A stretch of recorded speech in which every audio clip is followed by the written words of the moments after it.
Setelah di-collect, dikumpulkan dan disimpan. Nah, penyimpanannya itu kan harus secure. Nah, itu tadi secure-nya itu yang kita bisa jadikan patokan sejauh ini adalah standar industri. Ada audit ISO gitu dan lain-lain. Kalau misalkan teman-teman tidak perlu untuk ngumpulin atau minta data itu dari customer, sebaiknya jangan gitu, karena itu akan bahkan jadi beban di sisi teman-teman sendiri. Selain konsen tadi, kalau secara asas dari undang-undang ini, ada asas perlindungan, ada asas kepastian hukum. Ya, kepastian hukum tadi kalau misalkan ada TNC ada apa ya jelas di situ konsekuensinya apa, hak dan kewajibannya apa. Ada kepentingan umum, ada aspek kemanfaatan. Kalau misalkan datanya tidak akan digunakan dan tidak bermanfaat ya, kenapa mesti diminta gitu. Ada asas kehati-hatian, keseimbangan, pertanggungjawaban dan kerahasiaan. Nah, salah satu yang sebenarnya yang sering muncul adalah kerahasiaan ini. Bisa aja setelah datanya dikolek itu ternyata bocor gitu kan. Dan kerahasiaan dan ya kerahasiaan termasuk di dalamnya tadi secara infrastruktur, secara IT, secara apa itu harus aman lah gitu.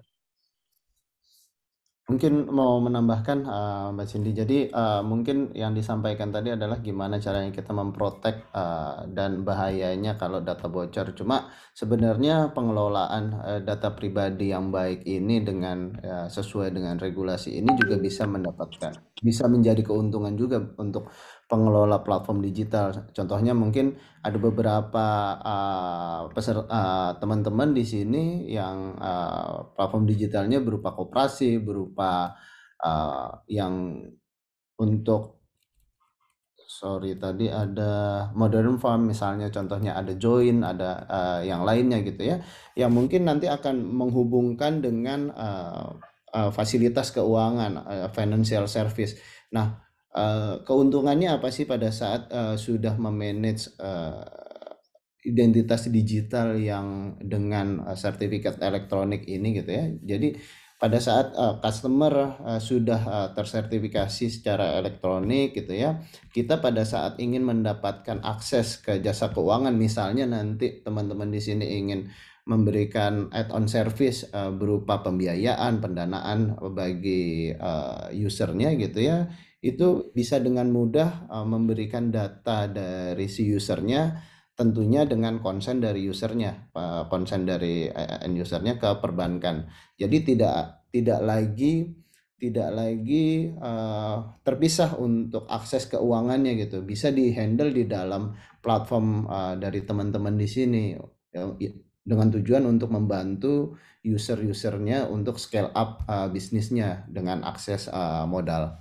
Kurang lebih seperti itu sih. Contohnya misalnya di salah satu teman-teman di sini ingin kerjasama dengan perbankan atau financial service lainnya ya tinggal menggunakan identitas elektronik, sertifikat elektronik tersebut untuk melakukan aplikasi ke mereka gitu. Jadi dari sisi financial service-nya tidak perlu lagi melakukan eKYC karena eKYC-nya itu sudah dilakukan. eKYC atau identity verification-nya sudah dilakukan oleh teman-teman di sini gitu.